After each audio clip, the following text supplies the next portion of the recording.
அப்படி அந்த பொங்கலை வச்சு அதை நல்லபடியா அந்த பால் பொங்கி பொங்கலோ பொங்கல் அப்படின்னு சொல்லி குலவை போடுவாங்க. நம்ம பழைய காலத்து பாட்டிமார்கள்லாம் அந்த பால் பொங்கணும்னு அந்த குலவை சத்தம் அப்படிங்கிறது அவ்வளோ இனிமையானதாக இருக்கும். இன்னைக்கெல்லாம் நமக்கெல்லாம் அப்படியெல்லாம் குலவை போட வர்றதில்ல.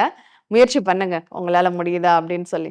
அந்த குலவை போட்டு அந்த இனிப்புடன் தொடங்கணும் அப்படிங்கிறதுக்காக சர்க்கரை பொங்கல் வச்சு, கரும்பு தித்திப்பான கரும்புகளை வச்சு, பழங்களை வச்சு அந்த சூரிய பகவானுக்கு படையலிட்டு, அந்த சூரிய பகவானை மட்டுமா கும்பிடுறோம். நம்ம வீட்ல பசுல இருந்து, ஆடு மாடுல இருந்து, கால்நடை ஜீவராசிகள் தை மாதம்னா இந்த காளைகளுக்கெல்லாம் ரொம்ப கொண்டாட்டமான ஒரு மாதம்ங்க.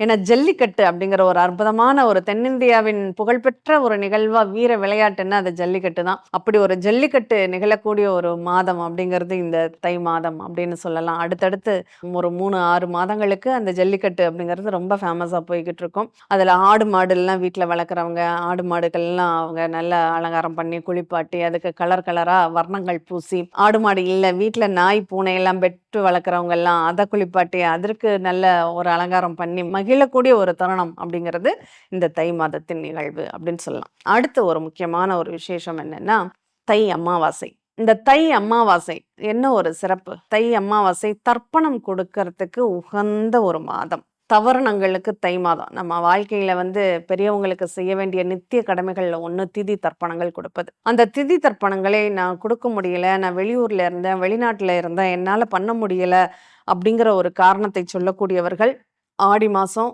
தை மாசம், புரட்டாசி மாசம் மகாலய அமாவாசை, மாசி மாதம் வரக்கூடிய இந்த காலகட்டங்கள்ல இந்த தர்ப்பணங்கள் குடுக்குறாங்கன்னா, அவங்களுக்கு அது அவ்ளோ முக்கியத்துவம் வாய்ந்தது. இந்த வருடமே அவங்களுக்கு அந்த முன்னோர்களுடைய ஆசீர்வாதங்களை பெற்று அவங்க மகிழ்வாக இருக்கக்கூடிய ஒரு தருணமாக அமையும் அப்படிங்கிறதுல எந்த ஒரு மாற்றமும் இல்ல. தையில தவறாம அப்படின்னு சொல்லியிருக்காங்க. இந்த தை மாதம் தவறாமல் உங்க முன்னோர்களுக்கு தர்ப்பணங்கள் குடுக்கும்போது,